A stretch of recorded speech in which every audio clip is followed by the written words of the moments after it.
Bonjour Monsieur Dumu, Bonjour madame, comment vous allez? comme un jeune entrepreneur. Ah ça. Alors, est-ce que vous pouvez vous présenter pour ceux qui ne vous connaissent pas? Ceux qui ne me connaissent pas, Oui. je suis juste un type ordinaire qui croit qu'il est possible à des gens ordinaires de faire des choses extraordinaires. Ah ça. Donc je suis ce qu'on appelle un orthodontiste, je rends le sourire aux gens, c'est mon métier, c'est ce qui me donne la banane. Euh, à part ça, je suis un mec qui aime les gens. D'accord. Monsieur Dumu, vous avez été diplômé en médecine dentaire puis en orthodontie à l'ULB. Un parcours académique classique. À quel moment est-ce que vous êtes dit, à quel moment est-ce que vous avez eu le déclic de créer PEPS? À quel moment vous êtes dit, je ne veux plus faire de l'orthodontie classique, mais je veux présenter quelque chose de plus en fait, quelque chose de révolutionnaire? Alors, lorsque vous jouez au golf, par exemple, Oui, au golf, tu dois taper une balle, tu dois la mettre dans un trou en certains coups. Par exemple, tu as 5 coups pour la mettre dans le trou. Les bons joueurs, ils partent à l'envers. oui, Ils savent que la balle doit arriver dans le trou et donc ils se mettent, ils changent leur perspective. Donc quand tu changes ta façon de voir les choses que tu regardes changent. Donc si le but il est là, où je dois mettre ma balle pour arriver là? Moi, même chose. Je me fais former comme tout le monde. Je sors, je suis orthodontiste. Tout oui, ce que on m'a appris à focaliser sur les dents. En fait, j'ai réalisé qu'il faut focaliser sur les gens, oui. pas sur les dents. Mhm. Donc si tu te réveilles chaque matin et que tu sais que en fait, c'est pas des dents que tu alignes, c'est la confiance que tu vends. Là, tu pars de la perspective du patient. Donc, avant de créer un cabinet, tu te mets à la place du gars qui vient dans ton cabinet. Et quand tu penses comme ça, tu fais les choses qui sont différentes, les gens sentent que c'est différent, et waouh, en fait. Wow. Pour revenir sur ce que vous avez dit par rapport à la confiance, vous dites souvent que PEPS ne vend pas des appareils, mais de la confiance en soi. Comment est-ce que vous transmettez cette philosophie au quotidien dans votre équipe ou à vos patients? C'est pas moi qui l'a transmis. Bon, c'est moi qui l'ai écrite sur un papier au début. Oui, J'y croyais. oui, Lorsque tu crois en quelque chose, en fait, c'est contagieux. Les gens, ils sentent ça. On n'a pas besoin de mentir ici. Le gars qui va regarder ça, il va se dire, bah, le gars, il vit ce qu'il dit. oui, Donc, ben, quand tu vois des gens qui viennent chez toi et qui pleurent, ou des gens qui te disent, moi, on m'avait jamais dit qu'il fallait me brosser les dents. Il y a des gens qui savent pas tout ça. Et, euh, et ou lorsque tu as des patients qui avaient 10 ans dans ton fauteuil et puis qui viennent te voir et qui te montrent un diplôme de dentisterie et qui te disent, c'est grâce à vous que j'ai fait ça. Là, tu te dis, mais en fait, mon traitement, moi, il dure pas 2 ans. Mon traitement, en fait, il dure toute la vie du gars. Quand tu alignes les dents du gars, le gars, il va penser à toi toute sa vie. Moi, ce que je dis aux orthodontistes comme Yunus qui est ici, c'est en fait, bah, tu vas changer la vie du gars, oui. c'est pas juste du cosmétique ou des chichis en fait. C'est de la transformation. C'est pour ça Wow. que le logo ressemble à un papillon. Ok. En plus de votre casquette d'orthodontiste, vous êtes certifié en team management. Qu'est-ce que cette formation de coach vous a apporté que l'université ne vous a pas enseigné? Waouh. Ouais. En fait, ce qui est top, c'est les gens partent de différents backgrounds. Et on vit tous des adversités. Mais il y a des gens qui comprennent que l'adversité, elle est temporaire. Il y a des gens qui comprennent qu'en fait, l'adversité, elle est là pour que tu sois mieux. Il y a des gens qui jouent les victimes, il y a des gens qui veulent sortir de là. Quand tu n'as pas le choix, tu dois trouver quelque chose. Oui. Tu dois trouver un truc. Donc l'adversité chez moi a été prise pour faire quelque chose. Et donc voilà, mais si je parle comme ça devant vous aujourd'hui, c'est parce que bah, je trouve que ma vie, c'est de montrer aux jeunes, justement, peu importe d'où tu pars, en fait, tu Oui. peux faire quelque chose. Voilà, donc je me rappelle plus de la question, mais...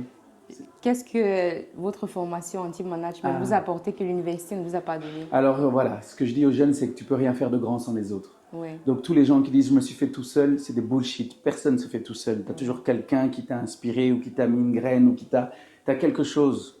Donc si tu veux faire des grandes choses, tu dois pouvoir parler aux différentes personnalités des êtres humains. Et donc moi j'étais fasciné par comment des mots Oui. peuvent changer une situation, comment des mots peuvent amener sur quelque chose que tu n'aurais jamais. Donc il fallait que j'apprenne Oui, à parler. à parler, à communiquer à différents types de personnalités. Et quand tu arrives dans un cabinet, bah, tu reçois des gens et tu as des gens qui sont caméléons, flamants roses, gorilles, tortues. Ça, c'est mon cours de Ah, 4 numéros. intéressant. J'ai eu la chance de faire mon Erasmus au sein de votre cabinet et j'ai pu constater à quel point la synergie d'équipe y est. Qu'est-ce qui vous inspire le plus chez la nouvelle génération d'étudiants en médecine dentaire qui viennent former chez PEPS? Qu'est-ce qui m'intéresse le plus, c'est Oui. de voir si ces gens se rendent compte qu'ils soignent des gens, Oui, pas des dents. Beaucoup maintenant, et tout le monde se dit combien je vais gagner.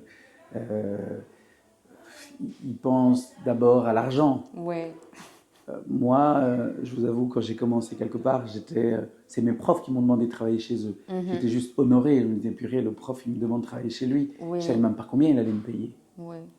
C'était la Maintenant, passion en fait. Pardon? La passion. Exact. Maintenant, la première chose, c'est combien je vais gagner. C'est ça la première chose. Et ça, Ouais. c'est dommage, parce que les gens le sentent. Oui, Vous allez voir un grand cabinet comme ça, les gens au départ, ils regardent, ils se disent, ah, waouh, ce gars, il doit gagner des millions, des machins, nanana. Et puis après, ils se rendent compte que, en fait, vous ne me parlez jamais d'argent. Non.